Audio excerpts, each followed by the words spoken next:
So thanks for joining us. Thanks for sticking with us through all this. Apologize once again, Zoom and Facebook Live issues. But so basically, my name is Jim Weiss. I'm the owner of Projectorgram. I have Max Weinberg and Jeremy Martorano with me. They're a couple of our designers. I did a couple seminars last week, an introductory seminar and then a more advanced seminar. And the questions that we get asked all the time are, how do you map? What do you need? Tell me behind the scenes sort of stuff, show pictures, show video, all that sort of stuff. So Max and Jeremy both know way more about mapping than I know. Max just recently did some really amazing stuff with some hospitals. So he's going to discuss that and talk about what he did for that. And then Jeremy's going to talk about cake mapping. If you have questions, go ahead and put them in the chat at any time. And Jeremy and Max, if you guys can just, let's hold questions for both you guys till the very end, and I will try to go through and save all the questions, and then we can just fire them off at the end. So or in between segments, right? Yeah, that's fine. Yeah, we can do it in between segments, sure. So Max, take it away.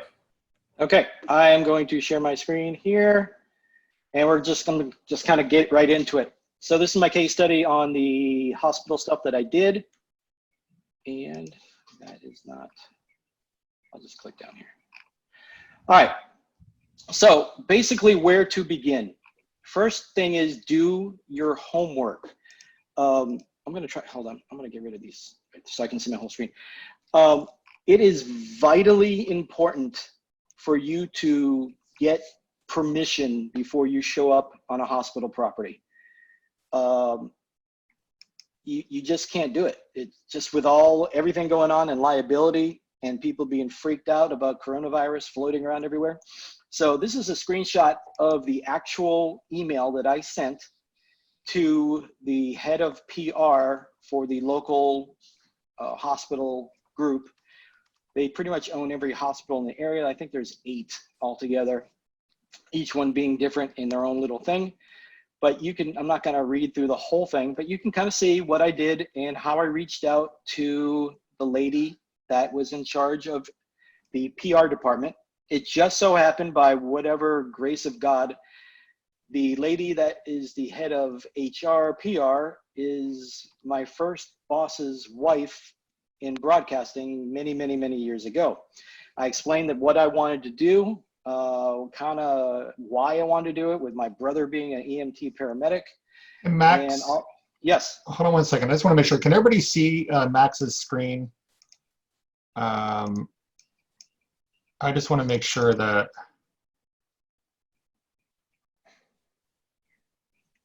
Okay, good. I'm sorry. I just want to make sure I set this right up. Yeah, we're good there. All right, go ahead, cool. Man. No problem.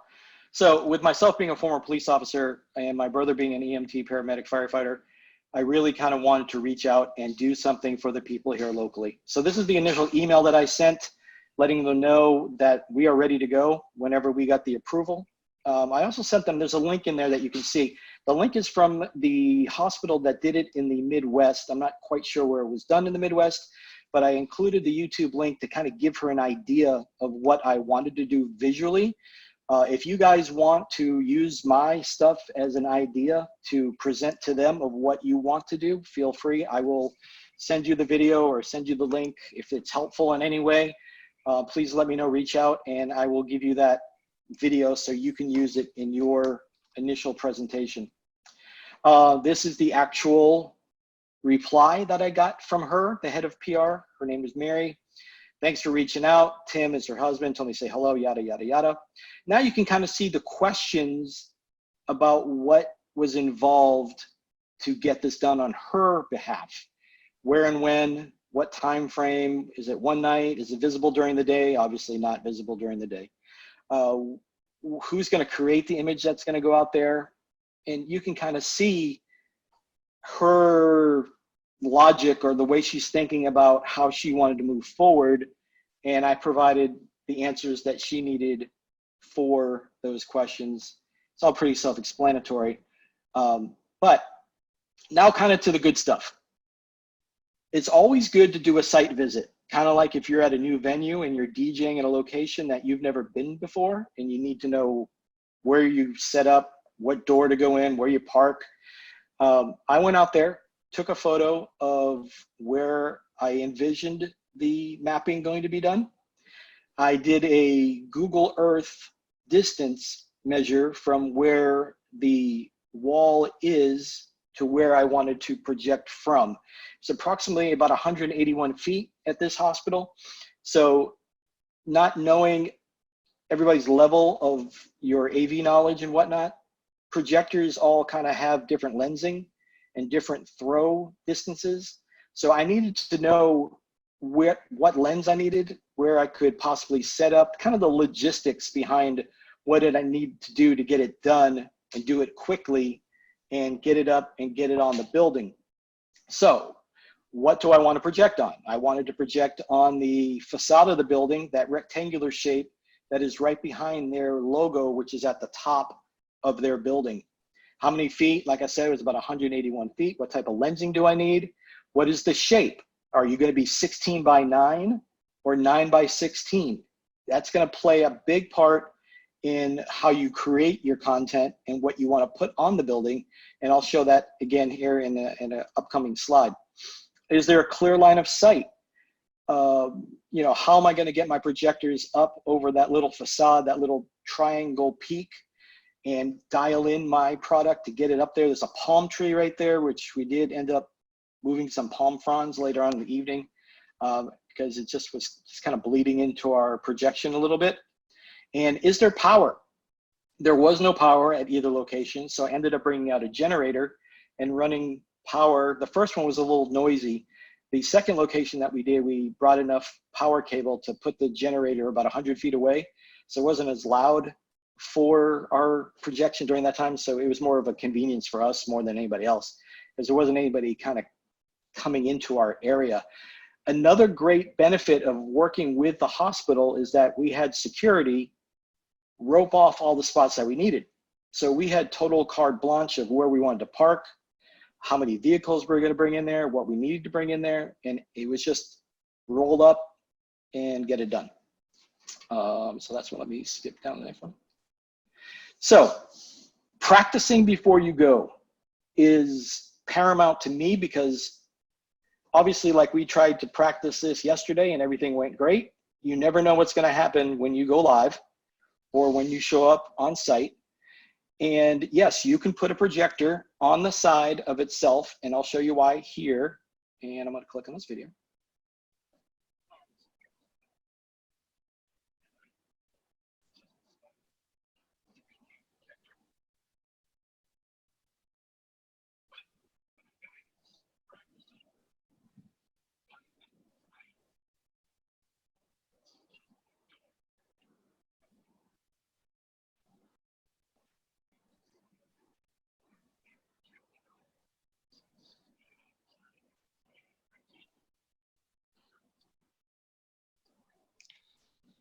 So Max, this is basically what you projected onto the side of the building, right?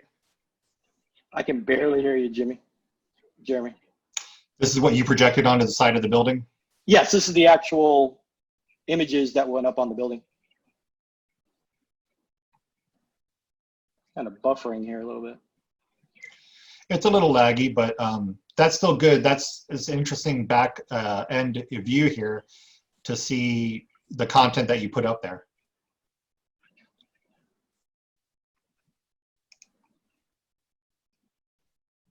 So yeah, kind of narrate to them. Tell them what they're seeing, because I don't think a lot of people know what's going on here. There's no audio. So, oh, you don't hear the audio? No, we do Okay, so it's narrated on the video. I'm sorry, I'm hearing it, so I apologize.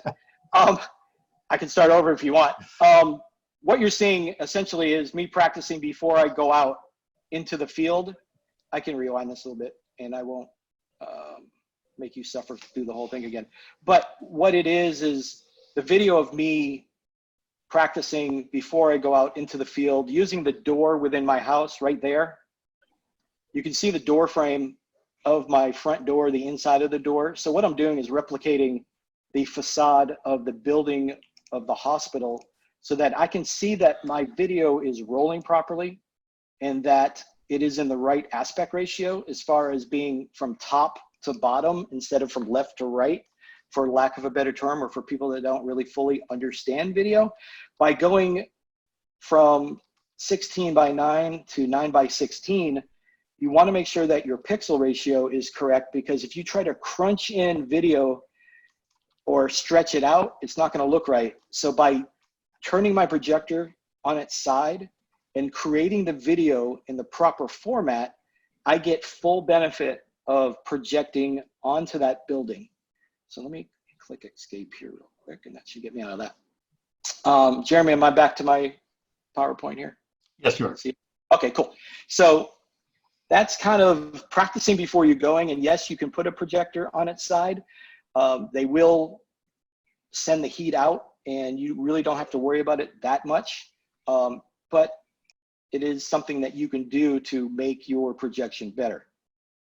So designing in work and time. Some of my tricks to save time is to create that video, test it out before I get into the field. The 1-minute video that I projected onto that building the evening of that event took 8 hours to make for a 1-minute video. Now, I do work in Adobe Suite, which includes Photoshop and After Effects, Premiere, and Audition. But I also use 2 websites called Motion Array and Envato. Now, I get elements from there. You still have to have a knowledge of Photoshopping and After Effects and Premiere, but I try to take some of the templates and some of the stuff that's pre-existing and then drop in the elements that I need to make the project complete. I did work with the hospital PR people itself, and they sent me photos that I could use that were signed off on, that weren't any legalities as far as using somebody's image. And I was able to project that up to the building without any fear of being sued or being whatever later on from somebody seeing their photo up on the wall. Those 2 services, Motion Array and Envato, are 2 of the companies that I use. It's a subscription service that you can use online, and I subscribe to those, and I just use those as templates. Now, when I arrived on site, you can kind of see on the left-hand side, somebody's got their mic open and it's banging in my ear really bad. On the left-hand side, you can see my truck and how I stacked the 2 projectors side by side. And for the lack of anything else, I had a mic stand in the back of my truck to kind of keep them from falling over. You just kind of got to do what you got to do when you're roughing it out in the field. Each projector was a 6K projector. It's made by NEC, and I don't have the exact model number. I can research and get that for you right now at the moment. But when we arrive on site, we all have a mission to do. I don't do it by myself by any means. There's the show that this particular event that I did had myself and 2 other people. I've got a guy that helps with projection. I've got a guy that helps with running cables, because we want to get in, we want to get set up and get it on the building. Now, you can do it by yourself if you feel confident enough to get it up and get it on the building. But we all have our own little mission, and we break off into groups. I take care of mission control, where all the action takes place, where my computer is set up, where I do the mapping, and I make sure that my table is set up and ready to go. I have a backup computer with my mapping software on there, just as if you're DJing an event and you want to make sure that you have a backup laptop for music and what have you. I always make sure that I have a backup computer on site in case anything should go south.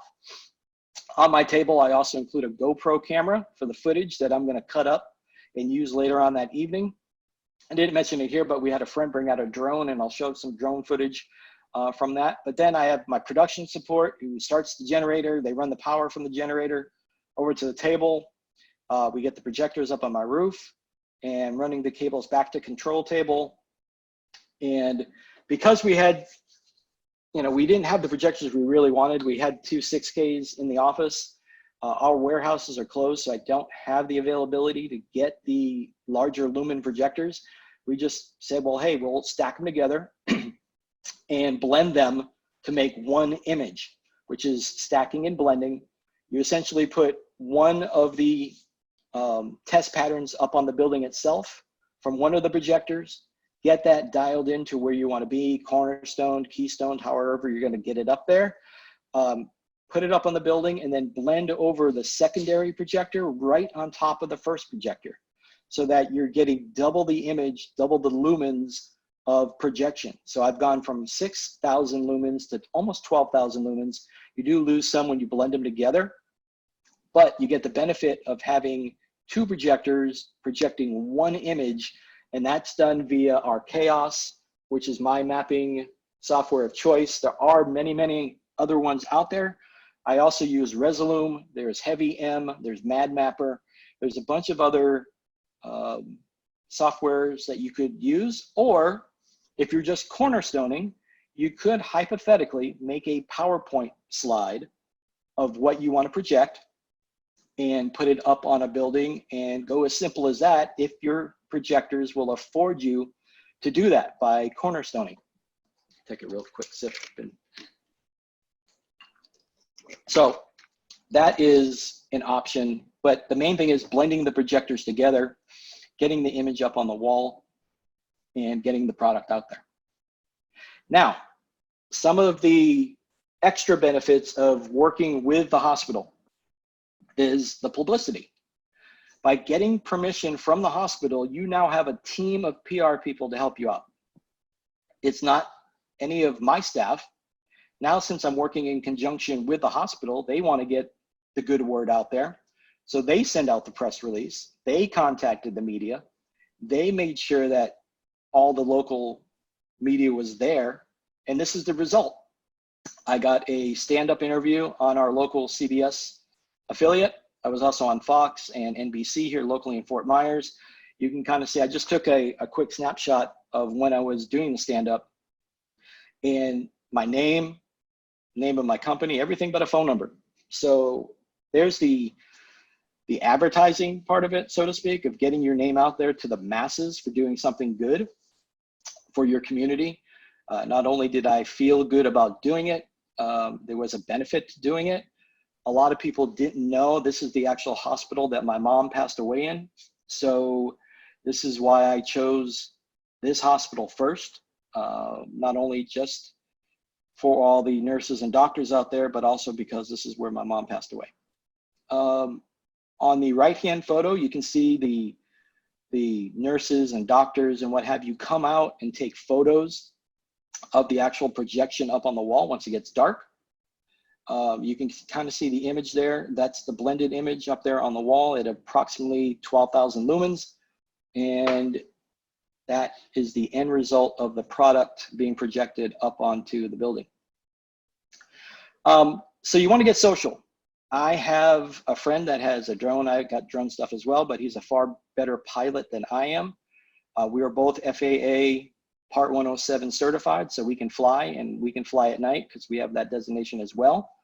But as soon as he cuts the video, as soon as he gets the video from the drone, he hands it over to me, and I will cut video right there, right on site, and get it up on social as soon as possible. And this is what I made just right there, that quick. Hang on, sorry, I don't know why that didn't. And I don't know if you can hear it or not. Jeremy, you said you couldn't hear it earlier. No, we can't hear it. Okay, so it's the video of the edit being played on top of Janet Jackson's Together Again. But you can see the video. We cut the video right there. The lady that donated the generator, that's her logo down on the bottom right-hand corner. And she donated the fuel, so I gave her a little plug. The logo up in the right-hand corner is the actual logo from the hospital itself with their hashtag with my company logo in the upper left. You can see it being projected up on the building. And then you can see him kind of zoom out on the drone. And you can see that's the same video that was in my door, on my door in my house. And you can kind of see him just kind of zoom out. Sounds a lot better with the music underneath it, but. I did like your choice of music when I heard the It was, the group. yeah, just Together Again, which was just kind of, I don't know, just the point behind it. So in essence, excuse me, that was my little thing in a nutshell. And I've gotten about 4,500 views so far, roughly altogether, on my personal Facebook page. And I also got about 1,300 to 1,500 on my business page. So I've gotten some good social value out of it, and that's about it for that project. Jeremy? Yeah, hold on. Jim is muted. Let me see if I can unmute him. I got it. There you go.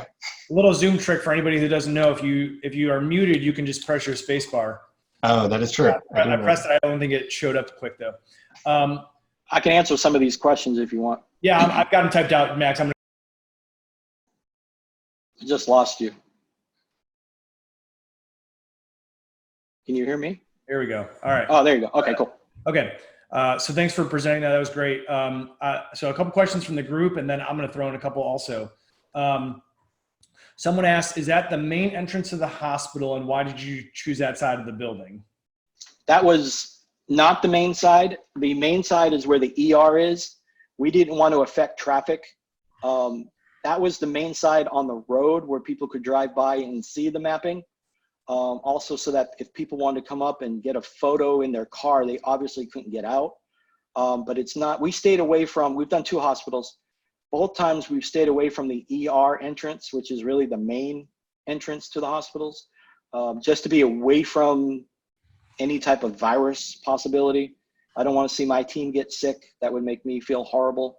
But they were not the main entrance, but the nurses and doctors did come out and take photos with it from the secondary entrance. Do you think, I know you stacked 2 projectors. Did you at any point see what it would have looked like with one, or how much of a difference? Because for those people that maybe don't have 2 of the same well, let's make it a 2-part question. Do you think it would have been okay with one? And for anyone that wants to stack projectors, do you need 2 of the same exact projector? It would have been okay with one. I personally wasn't happy with one. There was a lot of ambient light. So whatever you're shooting through, the parking lot lights, lights around the building, obviously the more you can get, the better. Always, as far as projectors, as far as lumens. I've only ever stacked 2 of the same. I'm guessing you could stack other projectors that aren't the same if you keep them in the same pitch, like if they're both horizontal or both vertical. I see that there's a question here from Joshua about, could you put the projectors on stands with mounts and stack them? You could. Do they have to be that close to each other? The closer the better, because you're taking your 2 lenses and you're taking your image, you're putting it on the building, and you're essentially putting them on top of each other. And you want them to be as close, because if you're super far apart, your lumens aren't going to be as tight, and you're taking by moving your images, you're kind of losing more pixels, I guess is the best way to put it. Okay. Do you want to answer David's question here, or do you want to just kind of go down? Hey, Jeremy, do you want to jump in? Do you know, can you stack different? Because I'd be willing to bet a fair amount of people don't have 2 of the same exact projector. So if anyone does want to stack, is that even an option? You know, I have only stacked the same ones. Yeah. It's probably gonna be easier if that's, maybe that's the question, is maybe it's possible, but significantly harder. Yeah, I would think that, you know, if you have, you know, it depends on, you know, I always stack them using the internal keystoning inside the Epsons. So it makes it really easy. There is software that you can do, like inside Grand Vijay and other software out there that you can do it. So that might be able to blend 2 different ones. I would definitely think, you know, having them be as similar as possible, you know, like the HD, you know, the 1080p or the 1200, you know, just all those as close as you can get it. But yeah, I don't know. Okay. So, some of these were in the chat and some of them are in the Q&A. So Max, maybe it sounds like you're looking at the Q&A. So another question from the chat that I'm not sure is in the Q&A. So someone just asked about stacking projectors. So yes, that's true. I've never done it. Max and Jeremy obviously have. So yes, if you stack 2 projectors, is it a true double? So whatever it's rated for, you're going to get a true double, or not quite? Not quite. It's not really a true double, but it's close. What do you think, Jeremy? I mean, it's not truly just double your lumens. I've always wondered that, you know, because if I took, you know, 2 5Ks, do I get a 10K? I don't think so. I think it's about an 8K. It's definitely a difference in intensity. So, you know, it gives you more. But yeah, I don't know. It'd be interesting to do a lumen test, you know, like a light meter test or something. Right. And the thing is, you've got to be spot on or you're going to be blurry. It's going to look really, if your images aren't like dead on, I mean, you can maybe be off a little bit, but you'll be blurry and it looks horrible if you're not spot on-ish. So yeah, that's why I like the Epsons, because you can drag the keystone, and I think some of the Optimas have really strong keystoning. You could drag all four corners and match it up, and I've actually stacked where they basically were on two tripods, you know, basically about this far apart, and you know they were just kind of next to each other. I didn't have the chance to stack them physically, and I actually got a really good image out of that. But that was on a perfectly flat wall. Another time we tried to projection map and do a 3D surface, and we had to stack them perfectly, next to each other to get a good image. So in your software, does the software see it as one output, so you can't independently control each projector to make them match up that way? You have to make them match up before the software, correct? Yes, the way I do it, yeah. Okay. Okay, another question. How long did you project for? I think we got up and running. Dark was like 7:50, but that was more like twilight. It was really dark around 8, and we stayed up for the 11 o'clock news. So we were up and running till about 11:15, and then once the news was done, we wrapped it and got out of there. Okay. And then how did you edit the video and add the logos over the top of it? I think he's talking about the post-production. Probably, yeah. The social media part, I edited it right there, right on site. I'm basically sitting there doing nothing while the stuff is rolling on the building. So when it gets dark, get me some good video, get my drone in the air, and just make it in. I use Adobe Premiere. There's other stuff out there, but just cut it real quick. You can kind of see I tried to keep my branding as small and as not as noticeable. It's really not to get business that night. Just a little logo in the upper left-hand corner, and there was no beginning, no end. I didn't put something at the beginning and the end that night to get it up on social as fast as possible, but I just wanted to get something up. Yeah, I don't want to, knowing you and knowing, like, seeing some of the posts you made about it, if I had to guess, like, the intention was first and foremost to be, show the gratitude. And then it was like, hey, if I can get some of that exposure, that we always joke and talk about, that's just like an extra cherry on top kind of thing. Yeah, for sure. Okay. A couple more. I don't know if you saw these in the Q&A.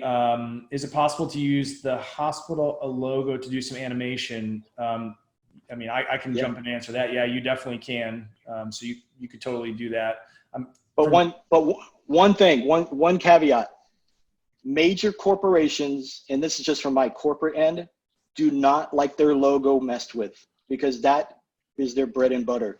So if you're going to make any change to a logo, a color, the size, if you're going to make it spin, get it approved first, because corporations are super touchy about their logo.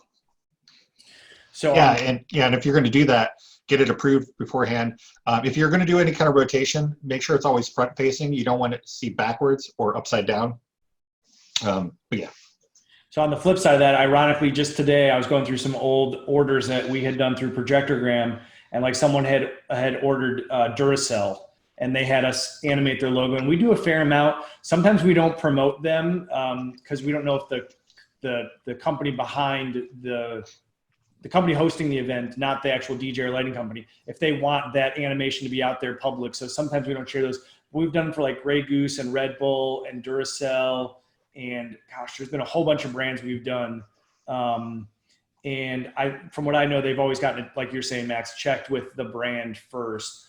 On a more, just my personal opinion would be, for something more like this, the tone is a little bit more serious. And I don't know that you're really going to animate in a way that kind of portrays the seriousness of it. I think, just having some nice, clean images will probably go a lot further with something like this, just my opinion. Okay, so this last question, do you find that projecting from that distance, that HD versus UHD would be worth considering? Once it's up you want it as sharp as possible, but you also don't want your computer. It depends on what your computer is going to run at. If you're going to really bog down your machine, I need to really kind of pull the specs, but I've got a dedicated for mapping only computer that cost me about $3,000 just for the tower. It's a Mac Daddy. It'll push hard, and I'm able to map and edit in Photoshop, Premiere, everything all at one time with no lag and no problems, and it's really a monster. I don't know if it's going to make that much of a difference projecting 180 feet to a building as far as being in ultra high def or high def or, you know, up there. The one thing is that we did do the specs on that last one was 1200 by 1920. So we are, you know, 1920 by 1080 is normally where you kind of want to be, but we made it a little bit bigger to go to 1200. But because we wanted to project larger onto the building. So I stretched it in production before I threw it up on the wall. So whatever you can do in pre-production as far as getting your stuff ready for projection, it'll save you that much more time when you get out there in the field. I will say too that this might be a similar question along that, that if it's a difference between 1080, you know, like just a HD projector or laser nowadays. I've used an 8K, you know, 1080p and an 8K laser, and it was a night and day. And it's amazing what the laser projectors can do now. So if you can make that investment, go for it. You don't always need it, trust me, but there have been times where I was just amazed by the results. Right. And if I can make another point about stacking and blending, you want to make sure, if you can, that your projectors are similar. If you're using bulbs, that your projectors are similar in bulb life. So especially if you're blending, if you've got a projector that has 800 hours on it, on the bulb, and then you've got one that's got 50, you're going to see a dramatic difference between the two projectors as far as brightness and whatnot. So you really want to try, like when I do big projections and big 360 maps and stuff like that, I put my projectors together by bulb life.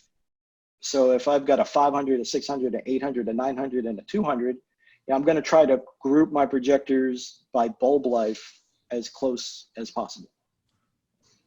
That's great info. That's really cool. Yeah, that's a good idea.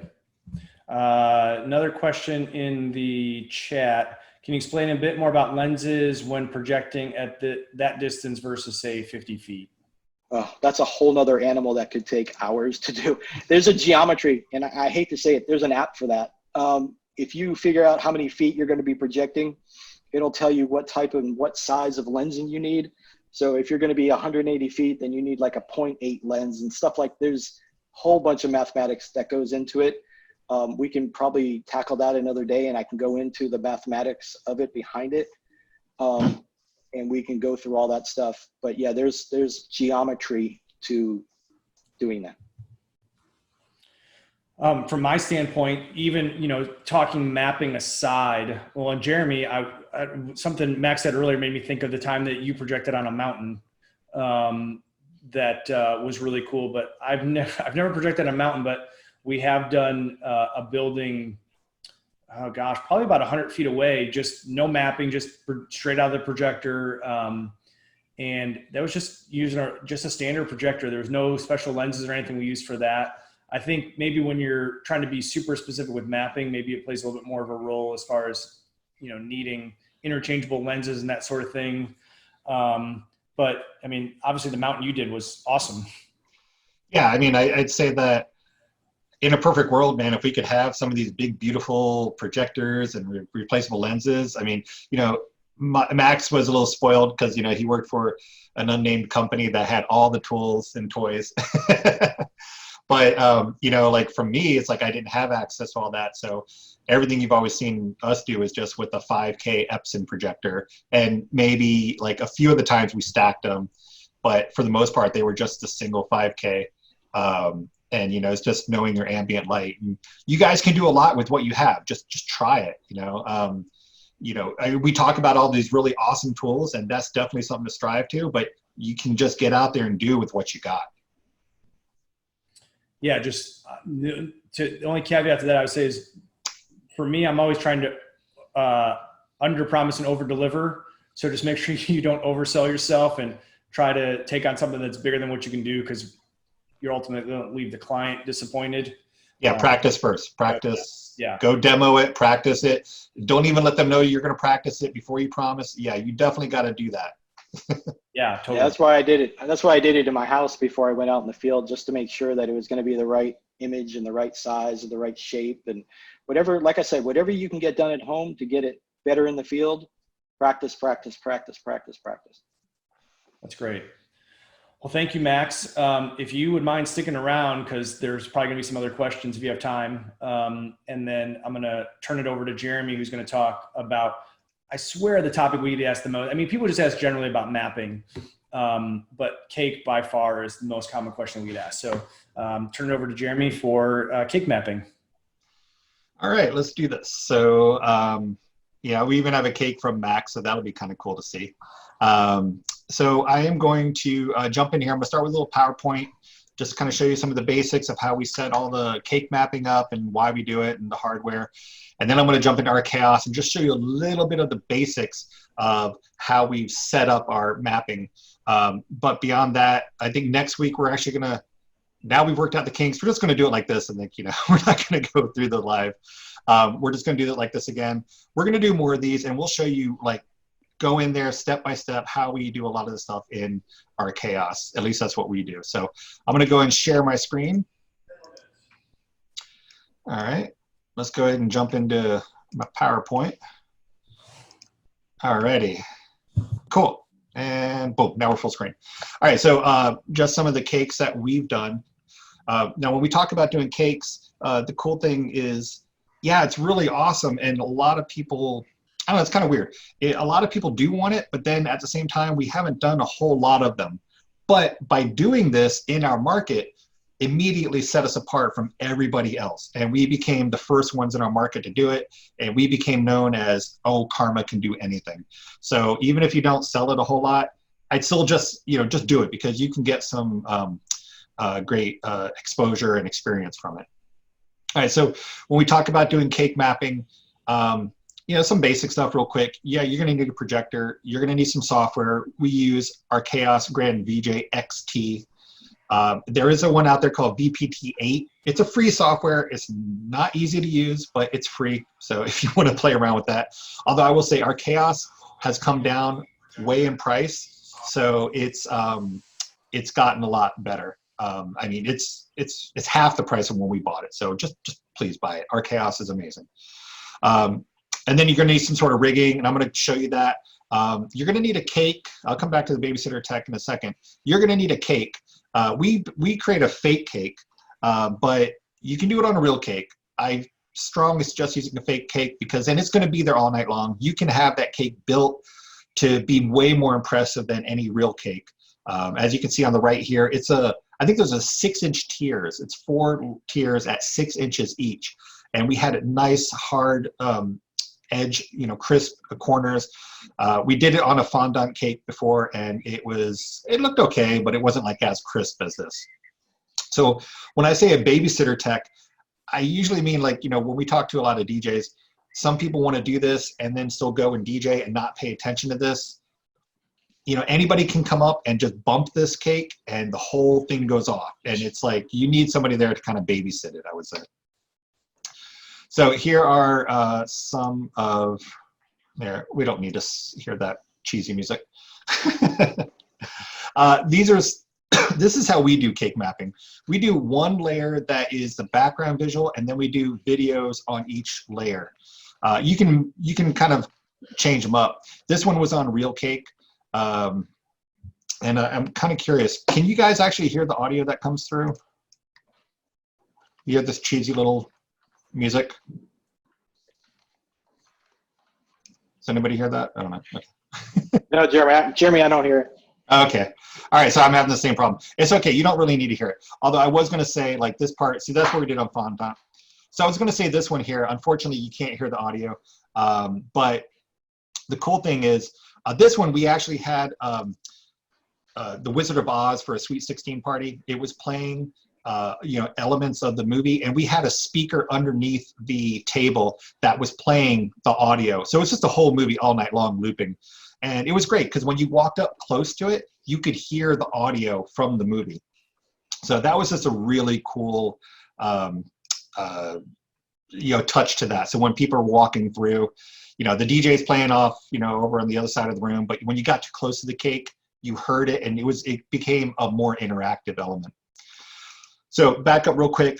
This cake right here, we do a lot of these actually for corporate events. So this was for a venue here in town. They were celebrating their 1-year anniversary, and we put all of the videos from their news segments and weddings that happened there. We put those on the tiers. So you don't have to just do this for weddings. And we did this for the Mesa Chamber of Commerce as well. So that way they had all of the stories, and it's just really cool. You can do this for corporate events. It doesn't have to be just for weddings. And of course, some cool visuals built into Arkaos as everybody sees those. Again, this is the Wizard of Oz thing. So yeah, we actually we had the fake cake made. We just worked with a local baker, and they worked with, we bought the foam, and this one they plastered it up for us to make it really harsh. You can work with a cake maker and have them do fondant if you want, but just talk to your local cake people and give them props, because they're going to help you out. So this is one that Max did, and this is really awesome. He does more complicated stuff. You can see there's interactiveness between the different tiers, different elements going on.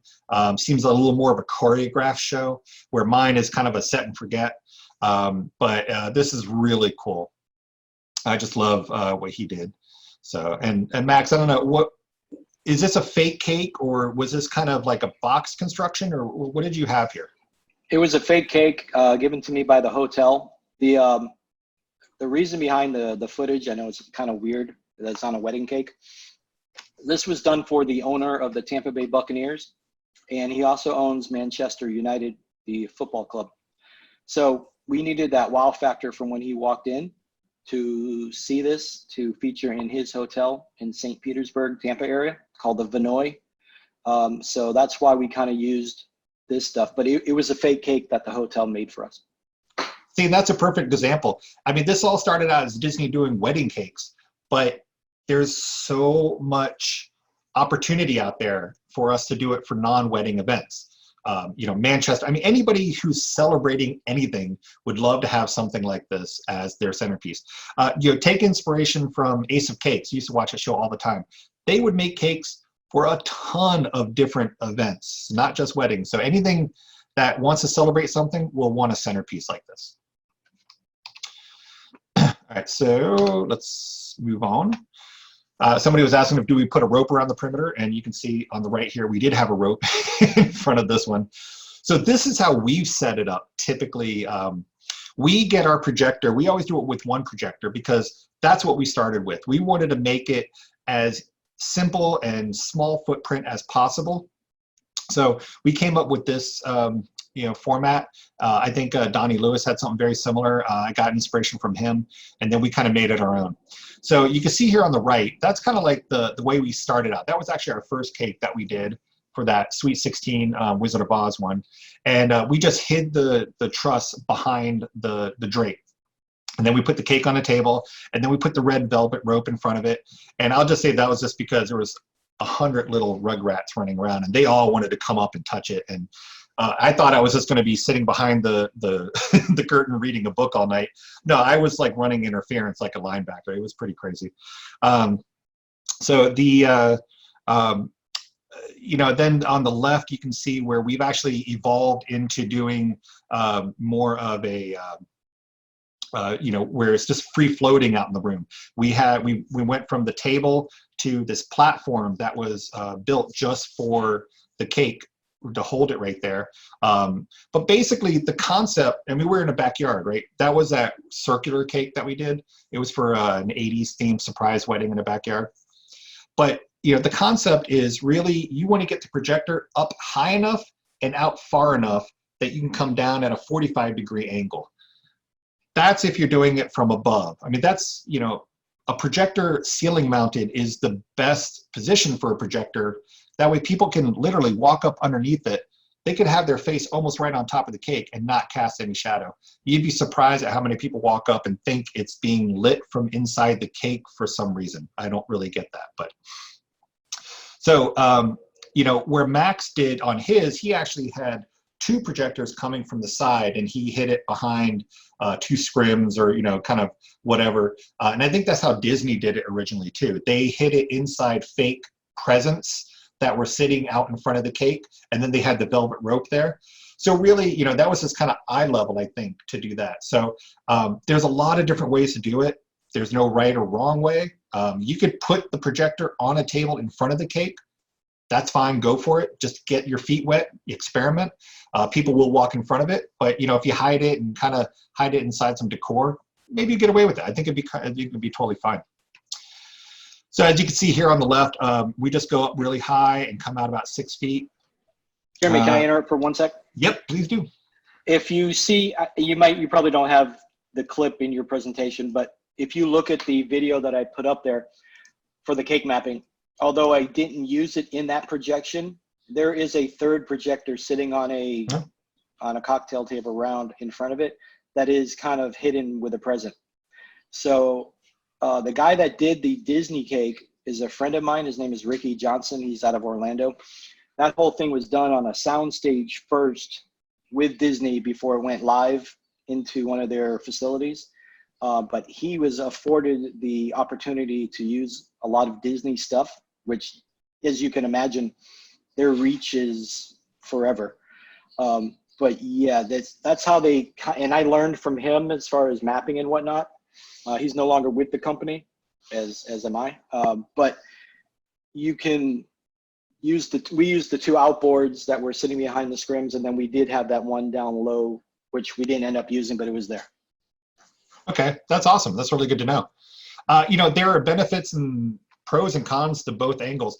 I do find that when I'm projecting high and down at a really harsh angle, sometimes text doesn't look that good because you are really stretching these pixels. You're really manipulating them a lot. So, you know, ideally, if you could come eye level to the cake and, you know, from the side, that would probably be the better. But that's 2 projectors, bigger setup.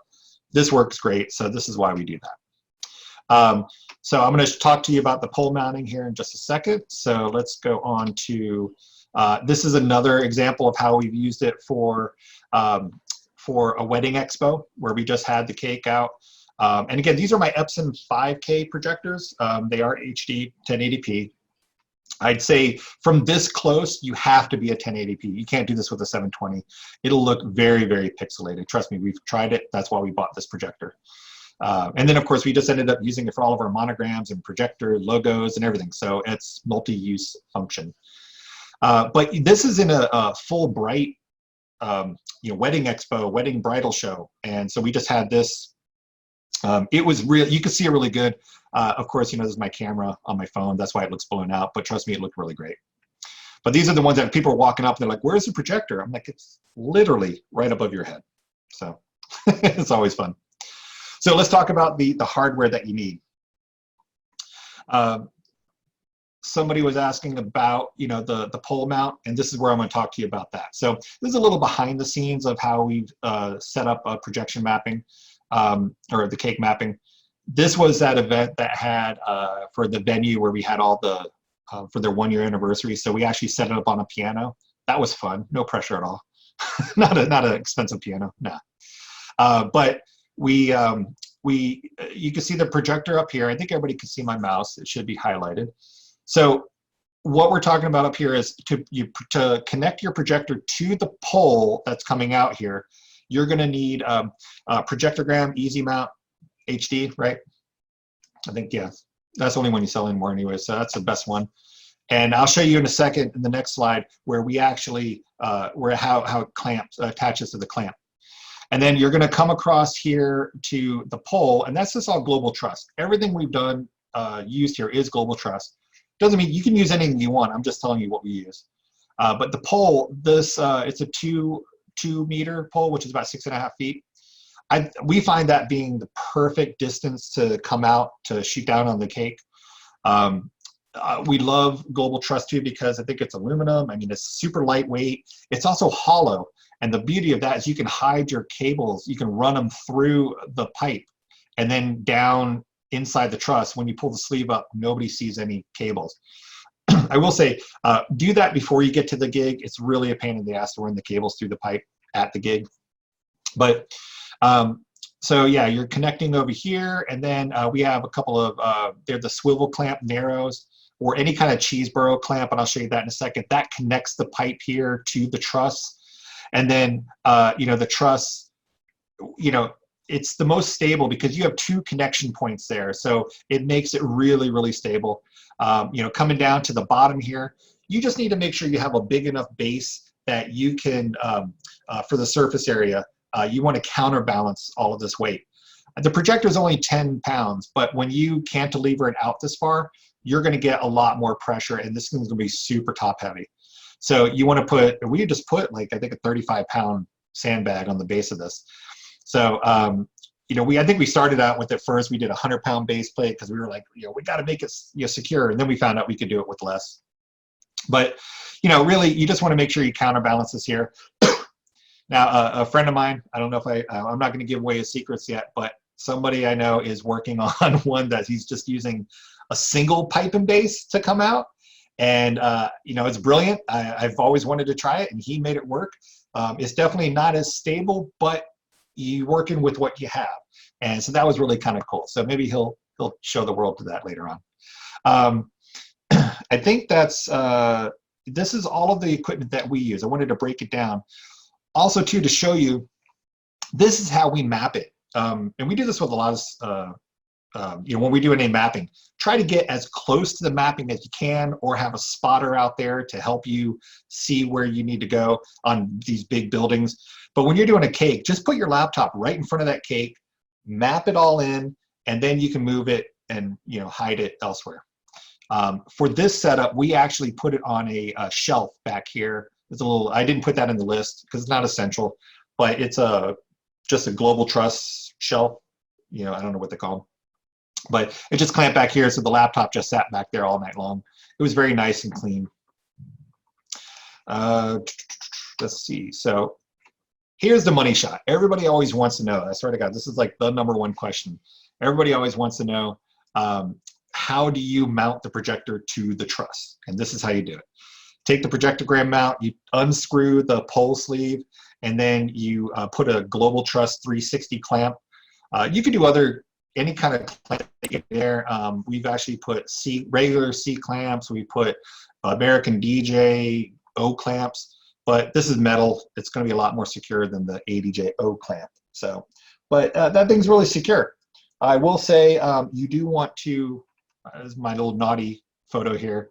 There's no safety cable. This is just for demo. You do want to put a safety cable on this. If you're floating a projector over people's heads, yeah, you got to be safe. So. And we do, I think you could probably see it in some of the other photos. Fingers crossed you can. And then let's go in here. There, I got rid of my highlight. Okay. Let's get my mouse back. So this is the Cheeseburger clamp. Like I said, I like the narrow ones because they fit better on Global Truss in between the rungs. Those are really great. We use swivel. When you're using 2 of them, it doesn't matter. I just like the swivel. They're a little more, well, I think they're the only ones that come in narrow. I don't think they have a fixed one in narrow. But anyways, but this is how you connect the horizontal pipe to the truss. So that's what basically what's called a Cheeseburger clamp. And then there's the tube 2.0 right there. All right, so that was just a little bit behind the scenes of the equipment and the rigging. So now let's jump over to Grand Vijay, and I'm going to show you, you know, a little software based of how we map it. So this is just Grand Vijay here. I've got 3 layers set up right here. You don't have to worry about the cake layer because that's not going to be, that was just for me to do the mock-up. Really, we're only working with 2 layers here. You have the whole cake and then the tiers. If you can get more complicated, but I'm just going to break it down simple. And as like we said earlier, next week we will show you like how I did this from scratch. So I'm going to jump over to the mapper side of this right now. And as you can see here, this is just how I have the cake, just for a mock-up. And these are all the surfaces. These are the tier surfaces.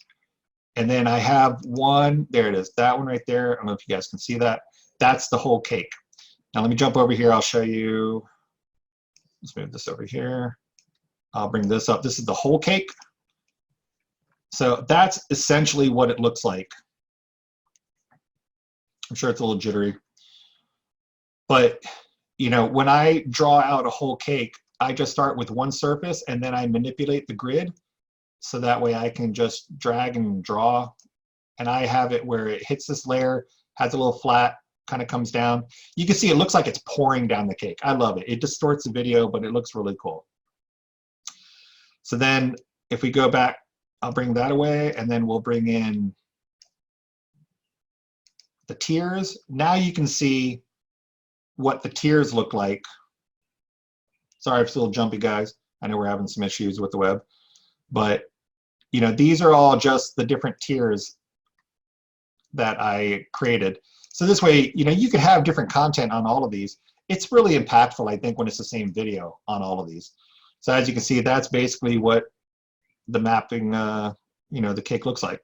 So you could have it where it's just a video and then the rest of the cake's white, or you can bring in the gold behind it, and then you have, you know, the whole cake is mapped. I like that. That works out really great for us. And then let's see. So, you know, the cool thing is, and I'll show you next week how to create these groups, because as you can see, I have 2, 4, 6 surfaces that are all grouped together under one layer. And you can do different, you know, graphics in there. You know, you can make it look super clubby, super visually, whatever you can do. You know, it's a lot of fun things you can do there. All right. I think that's basically a little bit it right there. I'm going to jump over to your questions now. Let's get a softer visual on this because that is super jumpy. Your video is actually coming through really good from on my end. Oh, is it? So Yeah. I have you know, FYI, this is how we, you know, when I'm hosting the webinar here, I also have I'm logged in as an attendee over here previewing it so I can listen. So it looks a little jumpy there, but it'd be kind of curious to see if everybody, No, it looks okay to them. Yeah, it looks pretty good to me. I mean, Cool, it's not cool. it's definitely not perfect, but it looks better than. Okay. Oh, good. Okay, I'm glad the video looks great.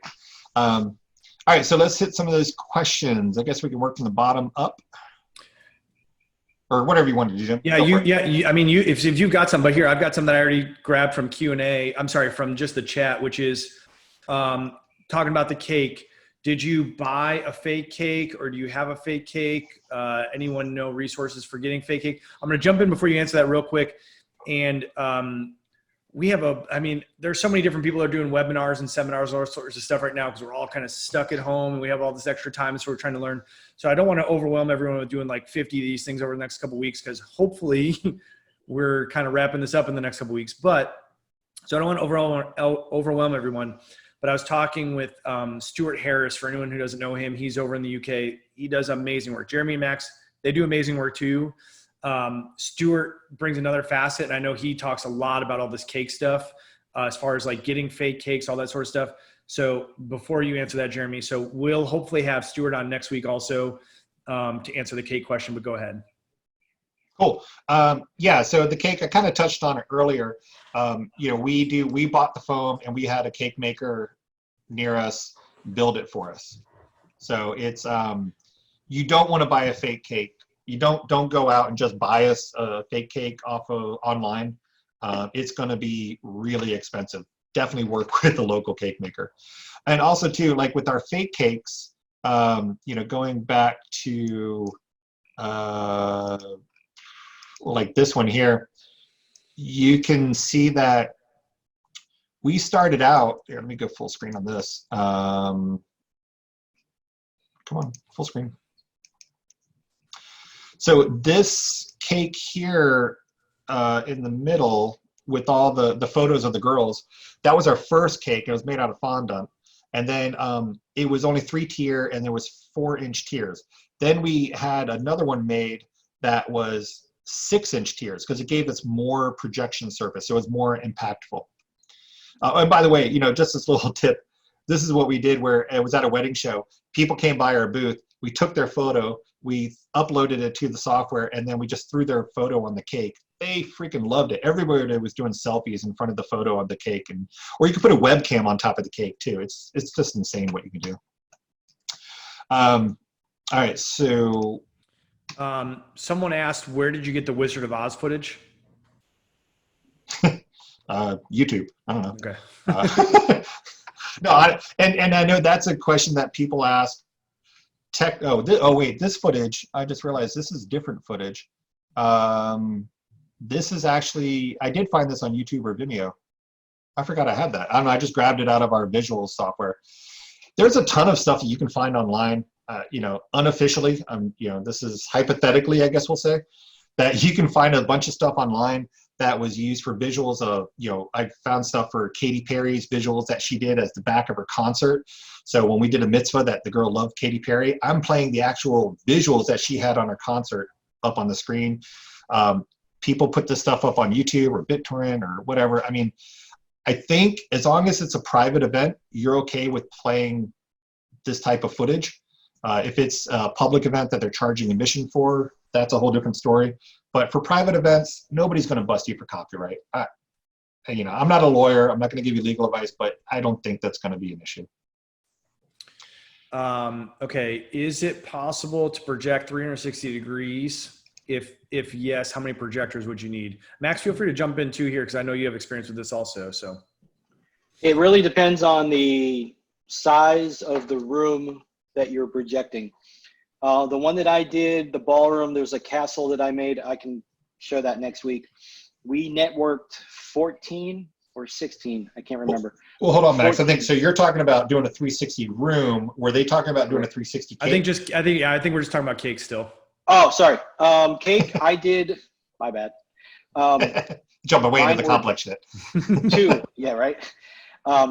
Two projectors on the cake that I sent the video over to Jeremy, or that I posted recently. Just 2 projectors. Okay. So Jeremy, 360, what do you think? Possible? I mean, yeah. Oh yeah, definitely. Because if you had a square cake that you could do 2 from the sides, and you can get both of them, that's anywhere from 2 to 4, right? Let's just say that. In a perfect world, 4, but 2, totally fine. You'd probably need to fly the projectors though, right? No, I think the way Max did it, he just did it from the side, just hidden. Yeah. They weren't really flown. I mean, they were elevated, but they weren't on the floor either. Were they, and it was full 360 on that one?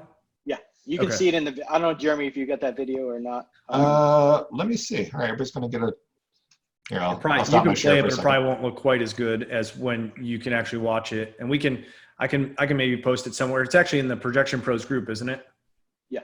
Okay. And just for, you guys don't know, but a while back I got Facebook Live working with this, and we have all our audio coming through great. So it's going there as well. So anyone who's in the group right now, you can look for the video from Max from this cake that he did, and the video turned out really great. I found a video online a long time ago when I was researching this. I think it was somebody down in Mexico did it, where it was a full 360 cake. It was basically, the cake was in the middle of the room, and then you just had 2 truss totems flanking it with projectors shooting straight down on it. And it wasn't pretty, but it did the job. And I don't think any guest complained about, oh, I could see the projector. No, they just looked at this thing and it was amazing. So it was a really cool video. I was like, that's awesome. That might be David. So let's see. Okay, so another question. Do you have to import a picture of everything that you map? Can you map on the fly? No, and actually we always map on the fly. I mean, I know that, large scale, I know Max is like, no, wait, I've got, I can see him. You guys can't see him. I'm going to keep talking so he can't jump in. No, I'm just joking.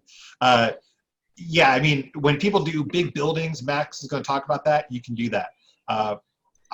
When we're at the cake, you're right there in front of the cake. I don't think you need to have the image imported in. I just map on the fly. So everything we've done has always been mapped on the fly. Go ahead, Max. Okay. even though I'm technically more fond of Arkaos, you can do it in that, and they've been really good to me. However, that being said, in Resolume, which is another mapping program, you can literally go out, take a photo of what you're going to map on from where you're going to map from, import that into Resolume, and use that as a template. Now, you're not going to be completely dead eye on when you get to where you're going to be live, but you can set up your surfaces pre-show in Resolume by using that photo as your template. So you can do that in another competing software. So that kind of answers. So someone else just asked a very similar question. They said, do you start with a photo from the projector perspective to build the content for the cake? So you can do that with Resolume, but not Arkaos. No, you can do it with Arkaos too. Okay. Yeah, you can, but it's not as fluid, I think is probably the right word, is what you can do in Resolume. But. So I'll show you this here. When we do this event here, where is it? All right. So we did this building. My guy actually started, he took a bunch of photos of, you know, the building from the projector, where it was going to be. And he did all these mock-ups in Premiere to just kind of give him some ideas of, you know, kind of to compile some visuals for the client. But then we did use Arkaos to just kind of import them live. But I think for mock-up purposes, taking photos and doing it, you know, in Premiere or in Arkaos is fantastic for sure. And then you can see, where is it? Yeah, that was us just mapping each surface. I don't have a photo of the mock-ups that he did, but he did an amazing job on that. So someone asked about price point, like what do you charge for this? And I know this is going to range based on where you're located, but if you guys want to jump in with that, and then Max, since you have a unique perspective that you, I think, have gotten to bid on this for the AV company you've worked for, I'm guessing. So if you wouldn't mind not only maybe talking about what you've charged and what you've seen, maybe a bid from like, you know, one of the big AV companies, just give people an idea of what price ranges can go through. I would say anywhere from 1,000 to 5 to 10,000, depending on production, depending on how many projectors. I don't, for the company that I formerly worked for, still kind of have been furloughed from. They have a sales team, so I don't get involved in that sales end. I've bid on my own company. I've done $10,000 shows, and we just bid prior to this all falling apart for my private company. We were going to map a building in St. Louis, and that was about $450,000 for 2 weeks, 2 or 3 weeks. And that was a private bid on my end, and that was mapping a building in St. Louis, but unfortunately that fell apart. That being said, on the $450,000 mapping, we probably would have cleared maybe around 100,000 after paying my people, paying everybody involved, rental gear, travel, per diem, all that stuff. It's not really a cake. Okay. It's, yeah. And Jeremy, from our perspective, you know, we've developed the cake because I knew I did not have the clients that could spend $5,000 to $10,000 for a cake. So that's kind of why we came up with as simple and as minimal as possible with our setup. We would charge basically $1,000, starting at $1,000, like Max said, and then that would give them the truss, the projector, the fake cake, and then the technician, the time, and then that would give them also any kind of stock visual, like, you know, like when I show on my cake, the background's a stock visual, like it could be hearts or lilies or, you know, whatever. And then they would give me video from their, you know, whether or not be the theme or from their engagement video or wedding video. That's what I would play on that. So it was very minimal content creation on our end. That's why we offered it so cheap, to say. Obviously, you can offer it for whatever you want. You know, the first few ones that we did were for wedding expos, and I think we probably did about 4 of those before we even sold one. So of course we were doing it for free, right? But I will say that backyard wedding one We did it for like $600, I think. And I regretted it every step of the way. It was such a pain in the butt. So it's really whatever's worth it to you guys. Some money's better than no money. We got the experience. We got the footage from it. That's great. But at the same time, I'm kicking myself all day long because this is what happened. That was a real cake. And the cake maker, it was outdoor wedding. We're here in Arizona. It's a little warm. The cake did not show up until like 15 minutes before the doors opened. So, I'm taking this cake from them, slamming it down, and I'm like mapping as fast as I can. And that's why it was a little sloppy. And then it was a round cake, which is really hard to map onto. That's why we just said, okay, we're going to do our fake cake. If you want me to use a real cake and it's going to be round and I have to wait for the cake maker to come, I'm going to charge you extra for that. So, Jeremy, can I make a point? Yeah. And unfortunately, I don't know why, but my laptop is going to die here soon. But when I work with like the Ritz-Carlton and some of the high-end hotels, we give the client, not the hotel, but the end user, like the bride and groom, 3 different choices to choose from. And we've worked with the cake people within the hotel, because normally, like at a Ritz-Carlton, they're using the in-house people.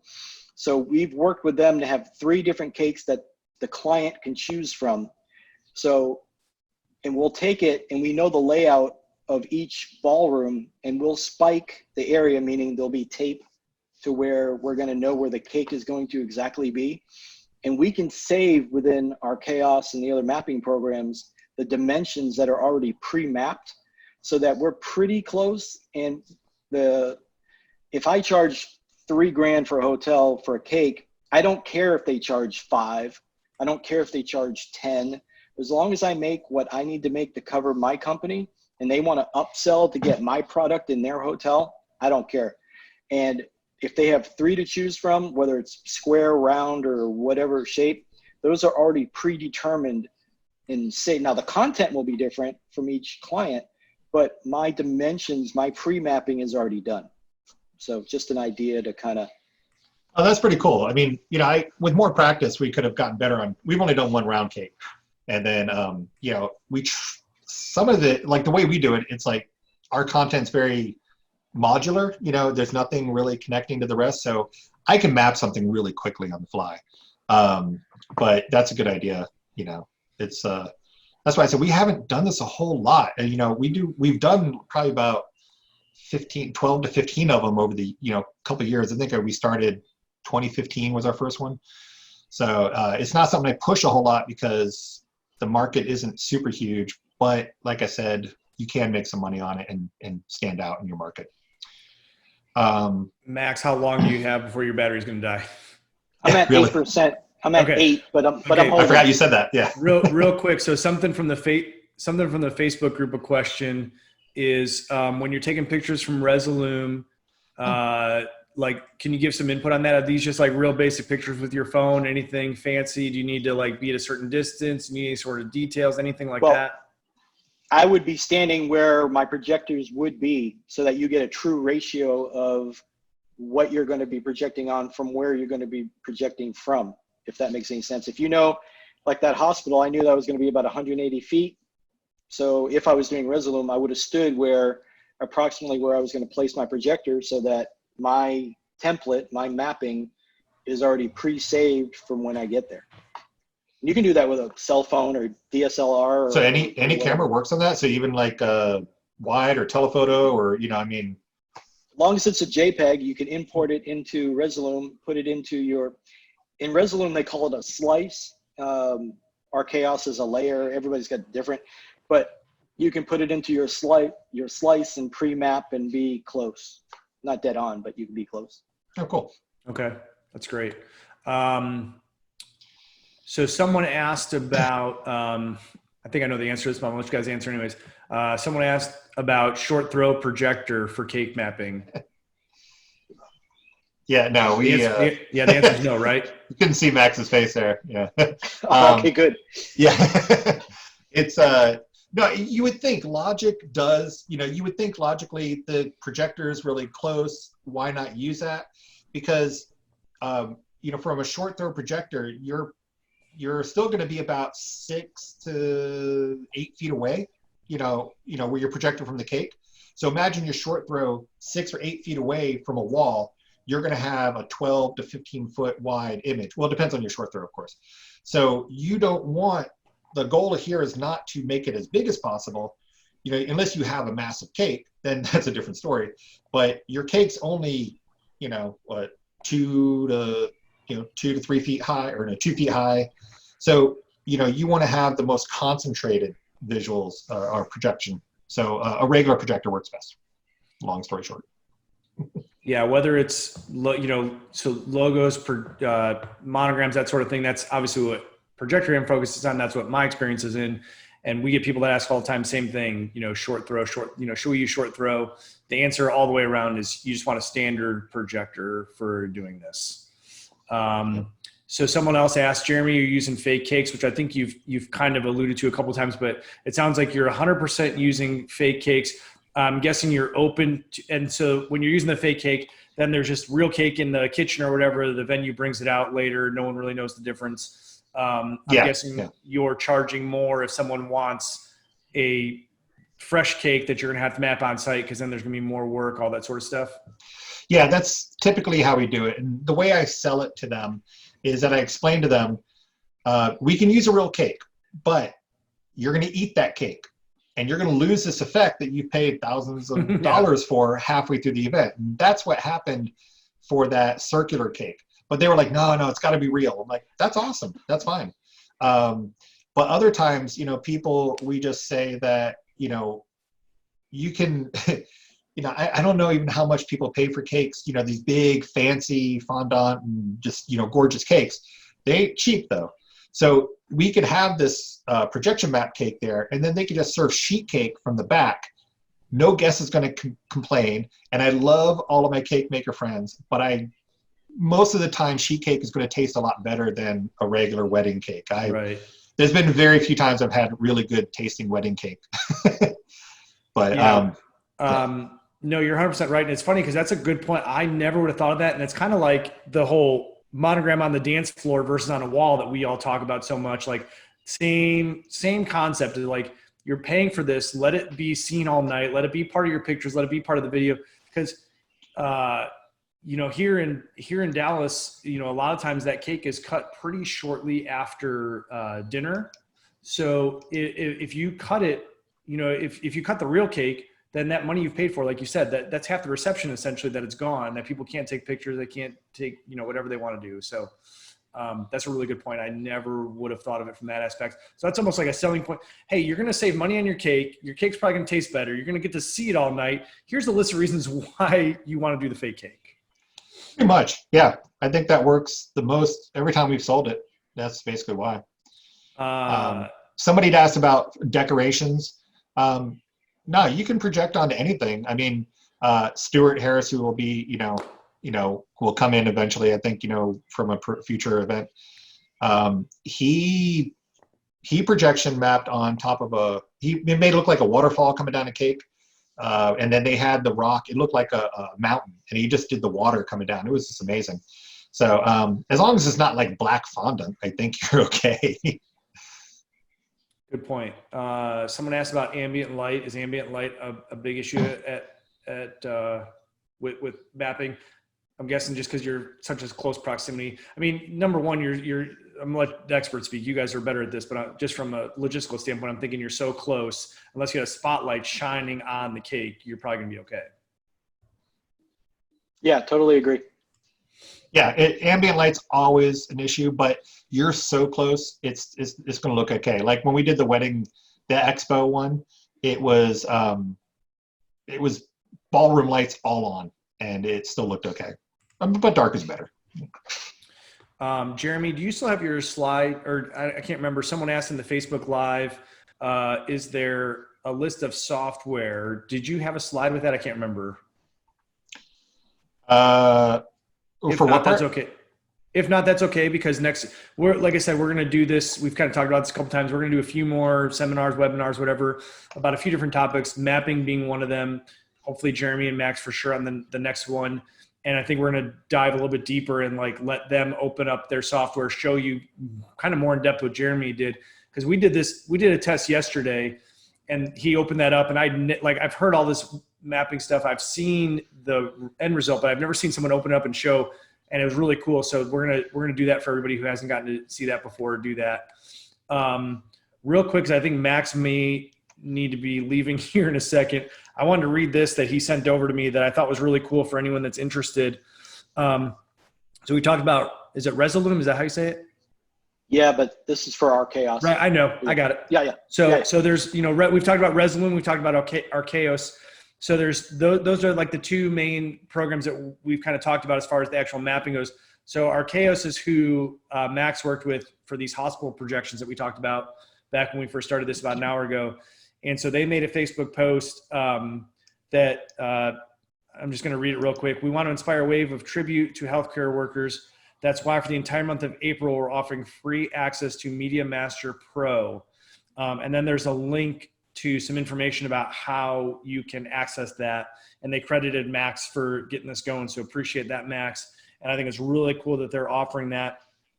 So hopefully some people on this can take advantage of that, use the software in order to do some mapping at a hospital or something like that. So thanks for, number one, doing the projections and then kind of inspiring them to do that for all of us. Not a problem. My pleasure. Okay, so if you end up cutting out, go ahead, or if you just want to jump off, thanks again for joining us. But you're welcome. Yeah, Max, awesome stuff. Awesome. As long as you have battery. Okay, someone else asked. We'll just do one or two more, and then we're gonna, like I said, we're gonna do another one of these, so you guys can even have more questions for the next one.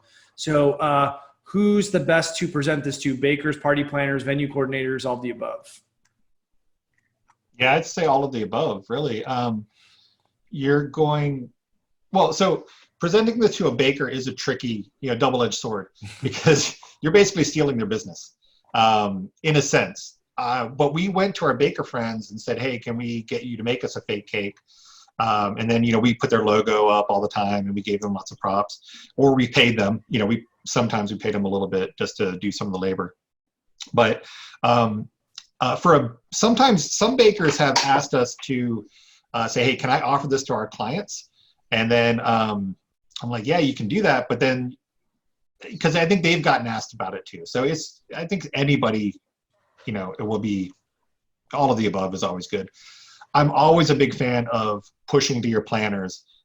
If you saw another thing, presentation that I did where for your marketing side tangent here, your planners are your only repeat customers. So you definitely want to market to them as much as possible.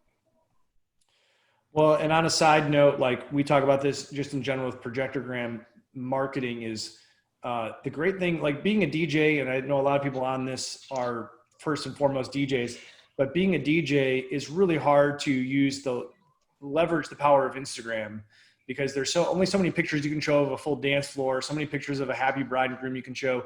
But with what we're doing with whether it's mapping or uplighting or monograms or whatever, there's so much visual, whether it's pictures, videos. Max showed that. Jeremy just showed that.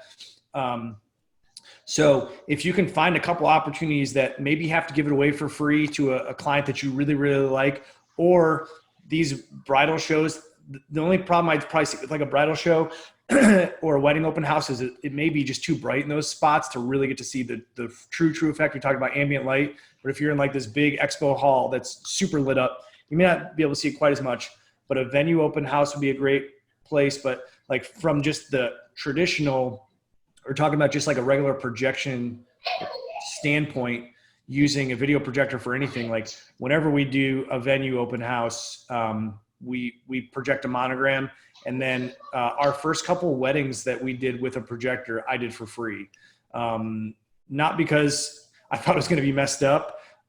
Maybe it was just a little bit less pressure on me, but it also gave me the opportunity to get a couple people using it. So I had the pictures and videos afterwards for marketing purposes. Definitely.